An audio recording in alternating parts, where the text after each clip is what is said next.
I worked the graveyard shift at a small motel off the highway.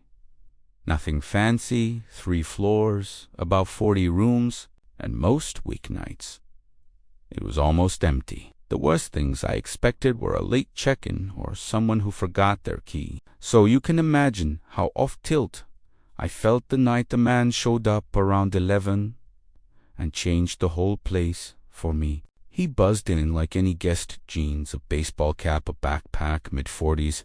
Maybe when I swiped his card, it sounded normal. I handed him a key for room 214. He looked at me a beat too long with a kind of blankness I couldn't place. Then he walked off toward the elevator. After that, I went back into my routine. Paperwork, a little YouTube, the slow hum of the vending machine. But at midnight, I glanced up, and he was in the lobby. Not at the desk, not on his phone, just sitting perfectly still, staring at the TV that wasn't even on. For a while, I thought maybe he was having trouble sleeping. But as the hours passed, he never read, never moved. To the bathroom, never even blinked in a normal way. He'd be on the far couch, then by the vending machine, then near the stairwell, always watching, always stationary in a way that made the hairs on my arms stand up. Around one eye, pulled up the occupancy list out of boredom, and my stomach dropped. Room 214 showed vacant. No name, no charge, nothing. I checked the transaction screen.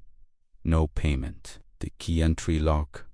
No entries. I looked up, and the man was still in the lobby. Every rational thought tried to explain it away. A system glitch, maybe I'd handed out the wrong card, but the cameras backed me up. I rewound the feed, and there he was on camera wandering the halls, pausing in doorways. And once he stood in the stairwell for nearly 10 minutes, like he was listening to something upstairs. I called my manager, who told me to keep an eye on him and call the police if he got aggressive, and I did my best, but the thing that broke me was how deliberately he moved. When someone else checked in late and came through the door, he turned and watched that guest walk across the lobby like he was studying him, memorizing him. I called the non-emergency line, then 911, when I found him standing outside a guest room door, motionless. The cops came at 4, spoke to him, and walked him out. They said the card was stolen. He had no reservation, and he'd never slept in any room that night. He left under escort, and we all breathed.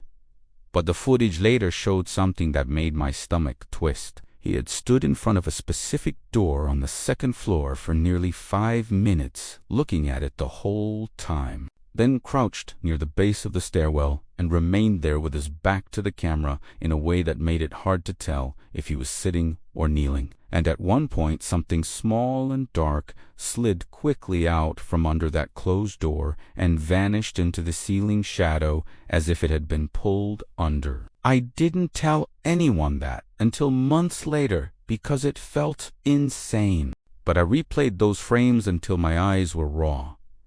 And the cop's statement didn't mention it at all. The thing that haunts me most isn't that he didn't check in. It's that he had been inside for hours, watching, edging toward rooms with empty stairs, and whatever he was looking for slipped past the camera like a shadow.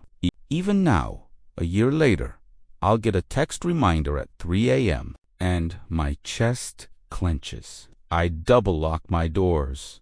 I check logs even when nothing seems wrong. And sometimes when I close my eyes, I see him standing in the lobby again, like he never left, like he's still deciding which door to stand in front of next time someone hears a noise at night and thinks it's safe to get up and check.